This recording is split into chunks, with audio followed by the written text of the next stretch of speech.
Hello, everyone, and welcome to Rising Stories Podcast. I'm Corrine Sandifer, your host. A few years ago, I decided to devote my time to empowering women. And since then, I have coached countless women and a few men, helped women build their businesses, started a Lean In chapter in Nashville, met Sheryl Sandberg, and started this podcast. I interview women who are following their dreams and running their companies. We talk about best practices, productivity tips, favorite apps, and what they are loving these days. If you are someone who needs some encouragement to launch your dream, or if you want to hear more about how to work at your highest level, or maybe you just love hearing stories from fascinating women, then this is the podcast for you. My guest today is a culinary consultant, entrepreneur, and innovative chef, Jenny Dorsey. Jenny is creating a virtual reality experience with food. On this episode 106, we talk about how to work side jobs that will eventually help you arrive at what you really want to be doing. Jenny and I also chat about how we can know who to work with and who we should say no to. Fascinating information, and I enjoyed talking with Jenny. But before we begin, I would love it if you would join me on Instagram. Join the fun on Sunday nights as I share my productivity tips for the week. In August, I'm heading back to California to meet other Lean In leaders from across the globe. So make sure you are following my Instagram stories. And you can find me at Corrine Sandifer. Here is my conversation with Jenny Dorsey.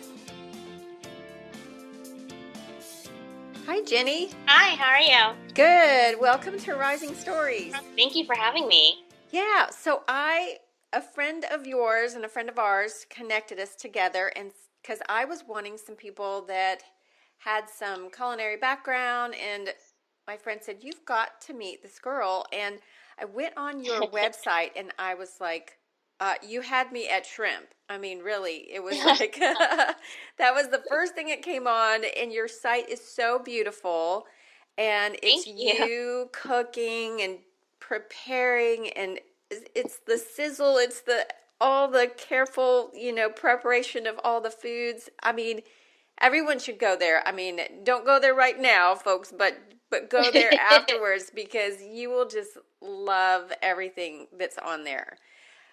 Thank you so much. I appreciate that.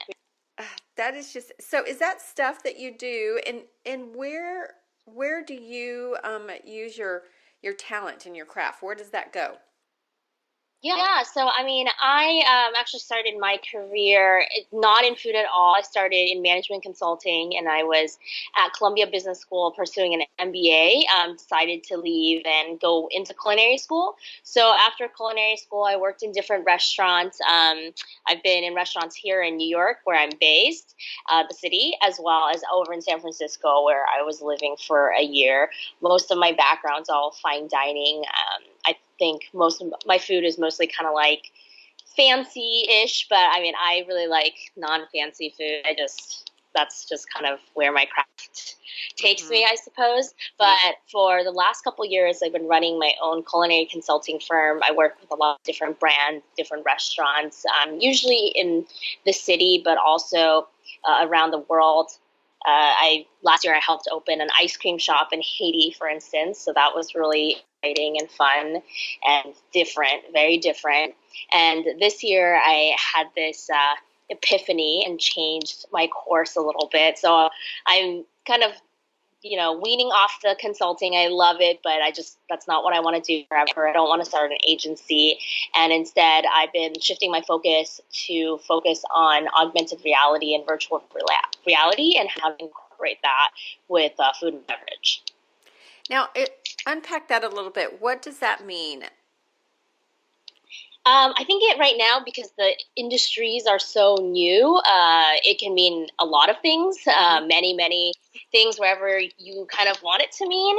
So for me, I've been working on this exhibit that has two components. There's a virtual reality bar where guests can come in and essentially select a world they want to be in and interact with other people, their friends, bartender in that virtual world and have this, experience where you're in a completely different place, even though the bar itself it could be anything. Could be a lion hole, and like it could be anything. And then the other part of the exhibit is an augmented reality based dining experience. I like to say it's kind of like a museum, but you're also eating. Nice. And the whole premise of both exhibits is to challenge people's default assumptions about reality. So the theme is challenge your reality, and the VR one is relatively straightforward. You're literally going into a different world. But for the AR one, the food you're eating has these augmented visuals and sounds and effects on it, and prompts you to think about, engage, and question these ideas you might hold about time or destiny or fate or choice.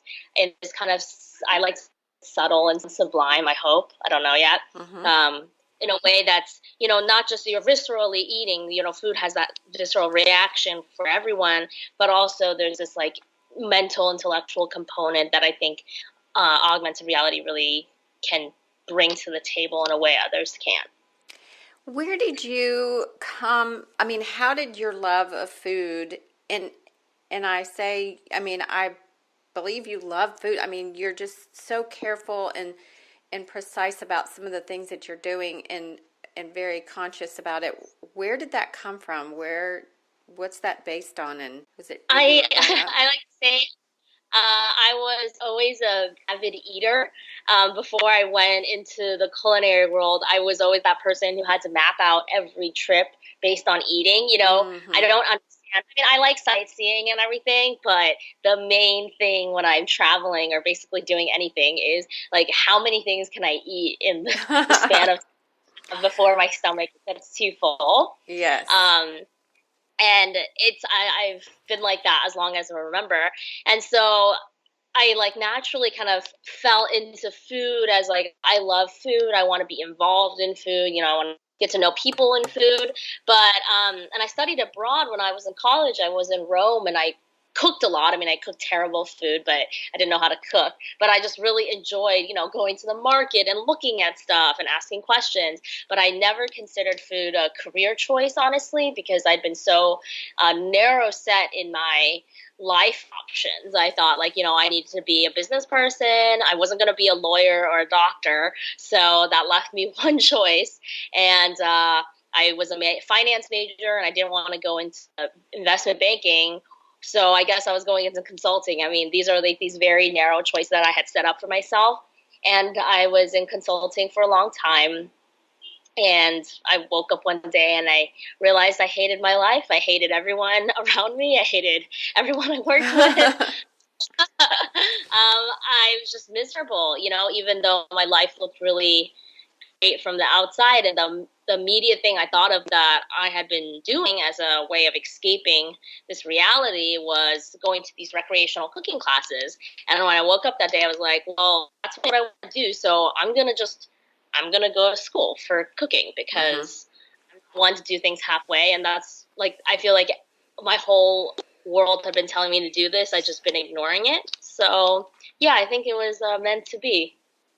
Yeah. Wow. So so you basically had a love for food forever, and then, woke up and was like, this isn't for me, what you were doing before, because you were in the consulting world.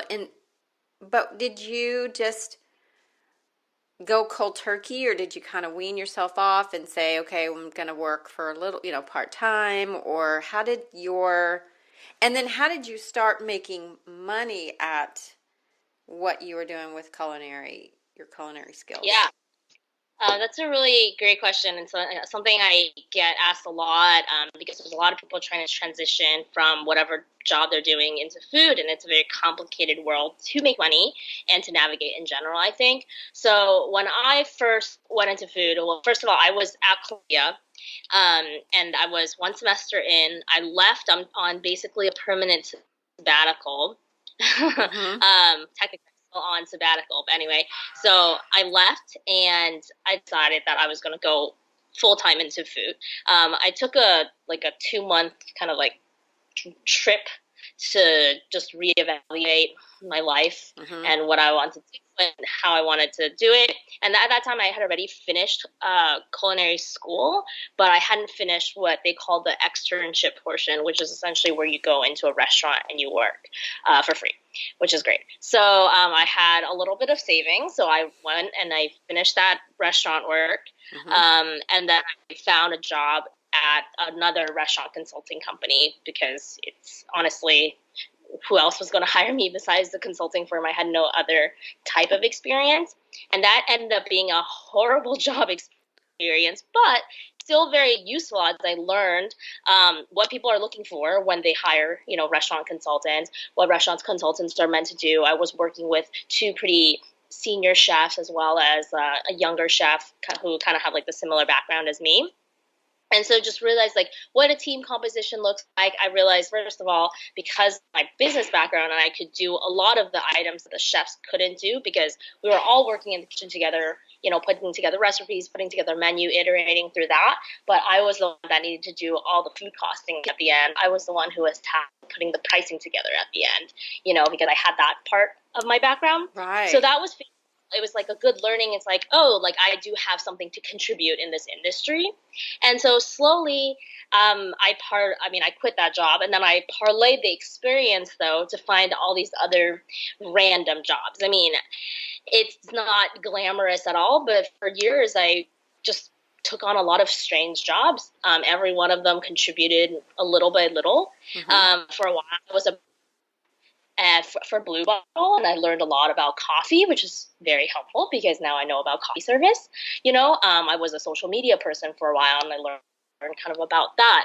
And so at the time, I was my now husband, then boyfriend, also helped me out a lot because he was like, it's okay, like you just take time. I was getting paid in weird freelancer pay where you have 30 to 60 days where suddenly you get paid in one lump sum. So having him to help even out those expenses was like crazy helpful.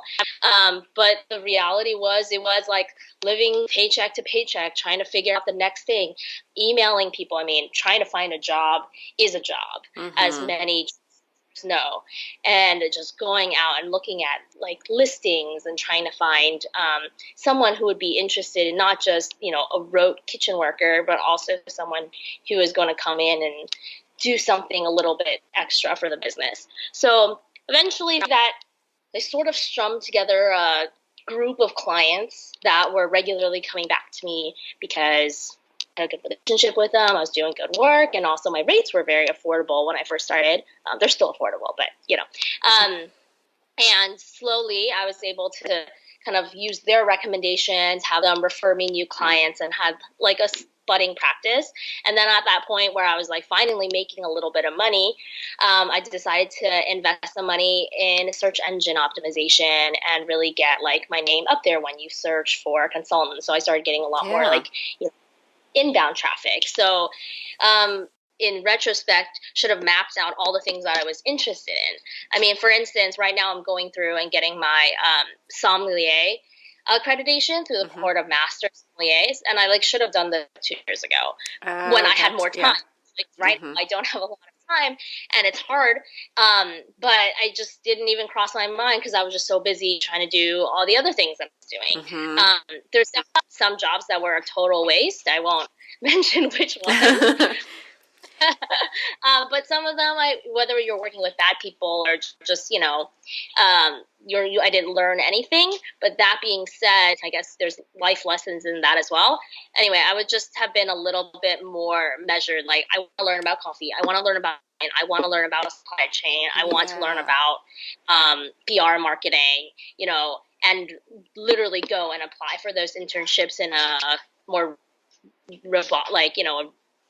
a more scheduled way versus kind of going at it all in, just trying to find something, and everything kind of came in weird waves.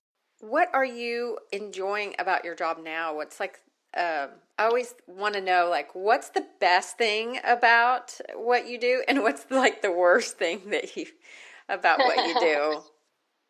I think the best thing about what I do is that I have a lot of flexibility, and I've learned to I learned who I am Mm-hmm. by doing all these weird things, and also ultimately finding out what works and what doesn't work for me.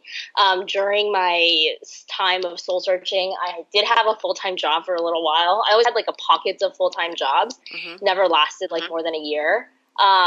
Where I was doing global R&D at Le Pan Quotidien.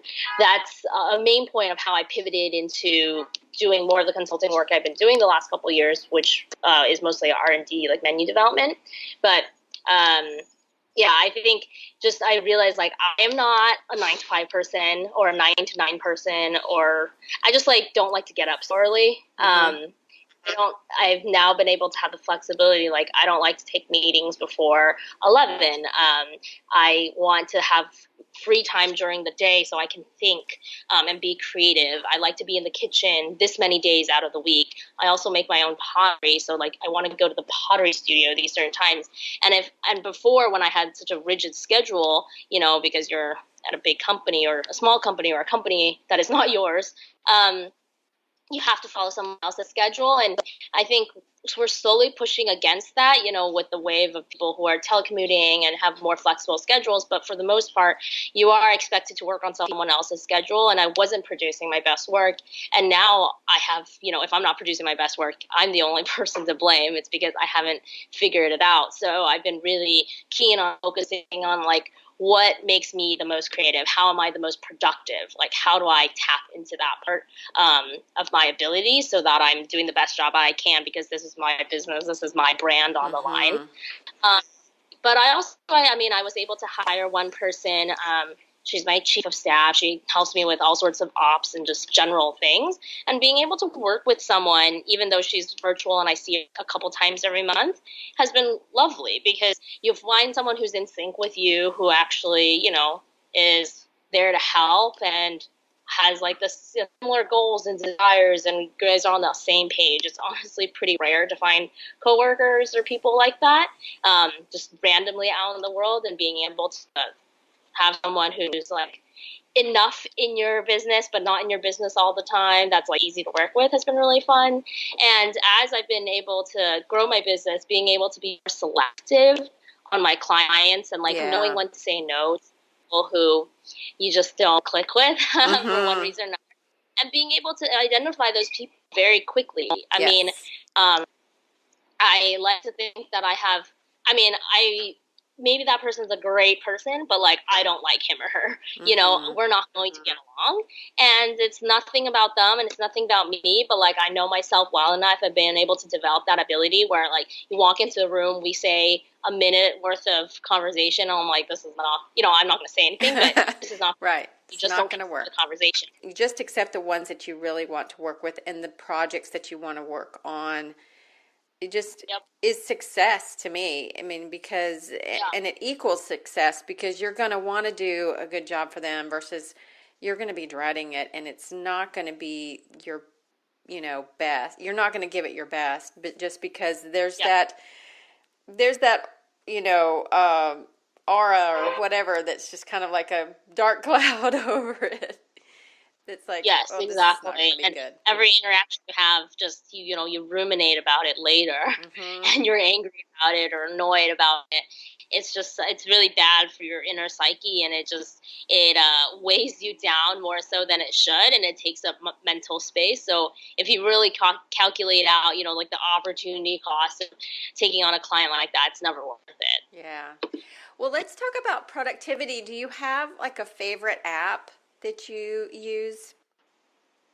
Yeah, I use a Kanban board to track what I'm doing or what I need to do. And admittedly, I'm not awesome at like keeping all the color codes and everything right. But essentially, it has a to-do list, things that you're doing today and things that are in progress and things that are done. And you Mm-hmm. can also schedule out, things that I'm going to do next Tuesday or whatever. And the one that I've been using, it's called Kanban Flow. There's like a million Kanban boards out there.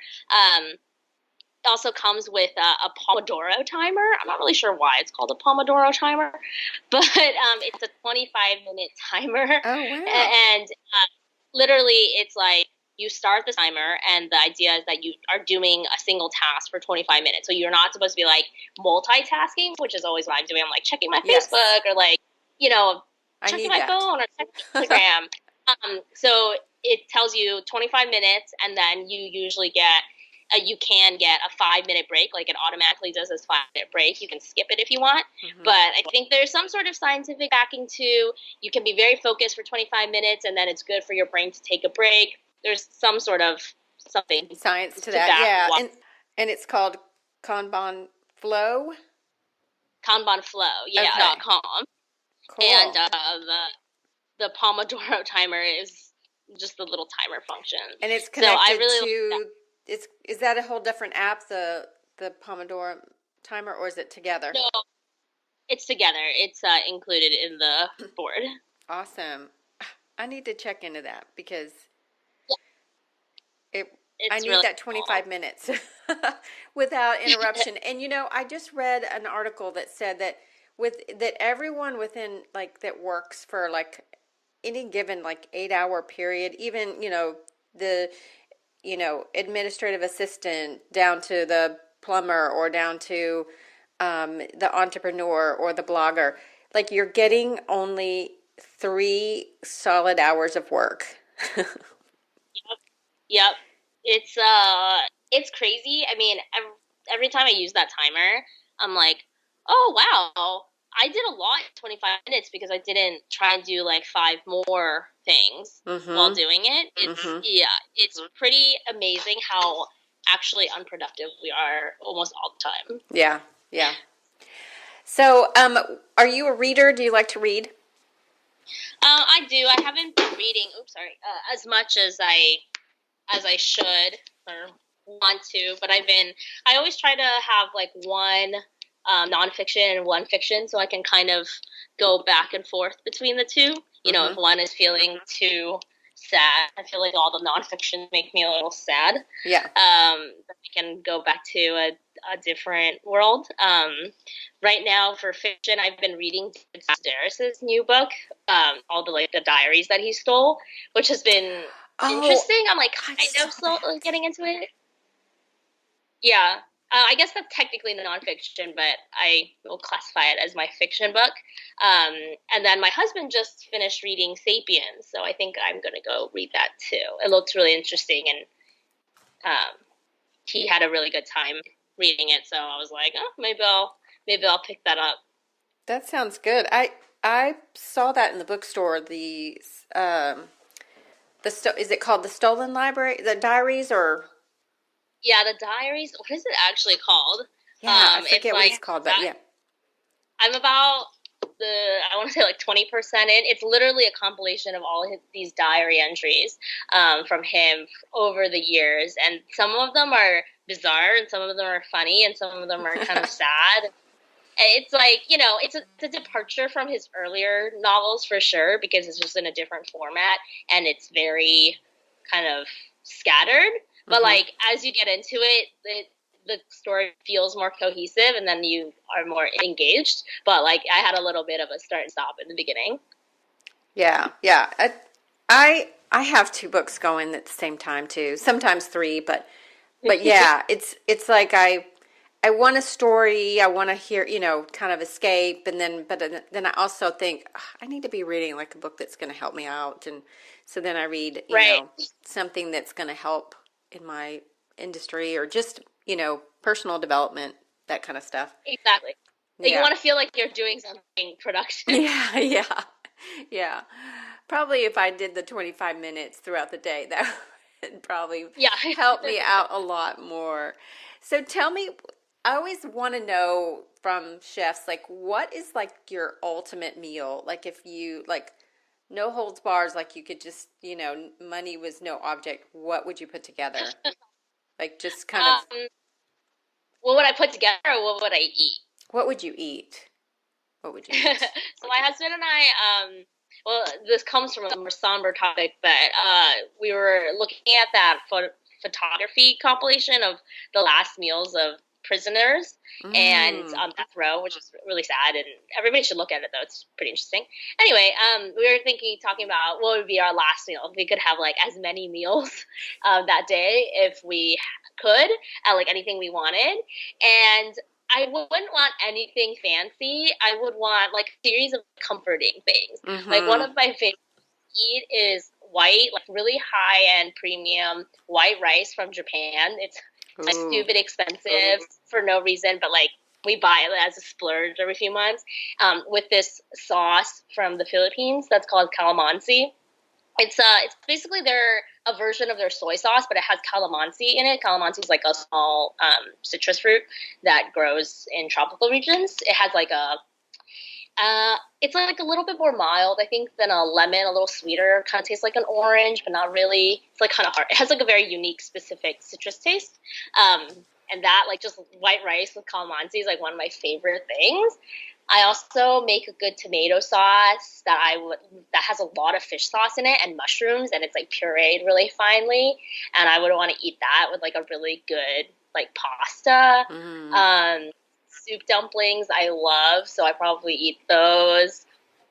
I love Sounds good. Xi'an here is like spicy like hand pulled noodles and lamb cumin burgers and this like one special kind of wheat noodle it's quite interesting. They like literally wash um, wheat and then like it makes this interesting like I don't even know how to describe it. It's like a water, like a murky wheat water, and then you steam it, and it turns into wheat noodles. It's crazy. Anyway, they make that, and That it's really sounds good. good. So, I would just eat a combination. I think of home Different cooked, things. so Mm-hmm. yeah, like comfort foods. I wouldn't want to go. I mean, I'm kind of tired of the Michelin scene.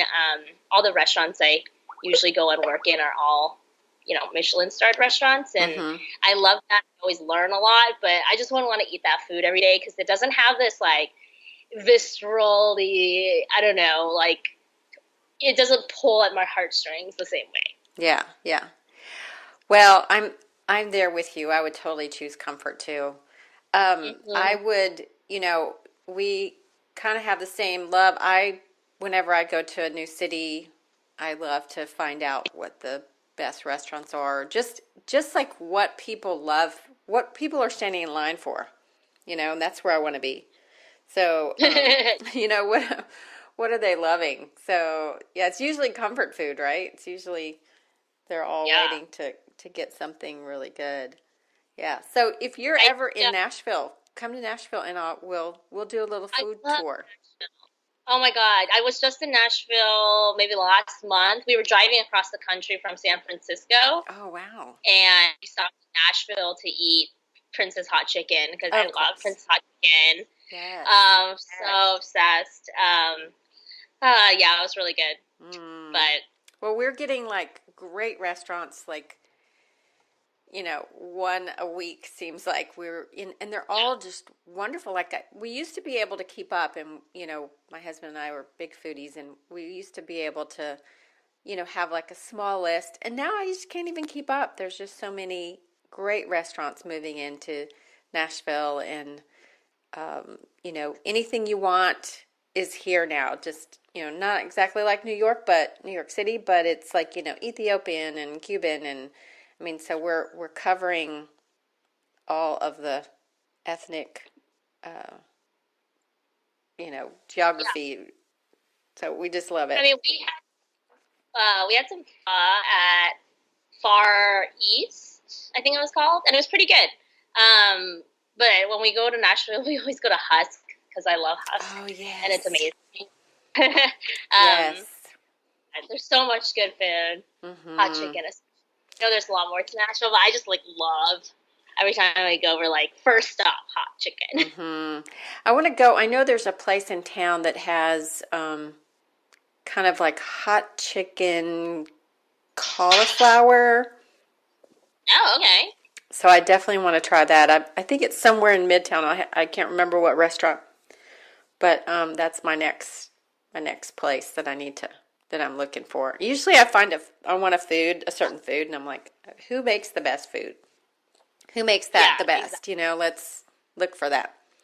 Well, Jenny, thanks so much for joining us. And I loved hearing all of your journey and your stories on how you got to be where you are, and just love it. Thank you. Thank you so much. Wow, that is some really good stuff. I really learned so much from Jenny and glad that she shared her story with us. And I really wish I had heard her advice earlier about those side jobs that could have helped build my business better. Good tips. Want to let you know that Jenny has written a book, so please visit the show notes at CorrineSandifer.com/podcast. To get more information on these and other shows, go to the show notes. I will also be posting a video so you can see her in action. I always love it when there's a video involved that you can see the person that you've been hearing for this hour. Thanks so much for listening. Don't forget to hit the subscribe button so you don't miss an episode. And I'm also on Spotify and YouTube at Corrine Sandifer and Rising Stories Podcast. Thanks again for listening. Keep rising in your story.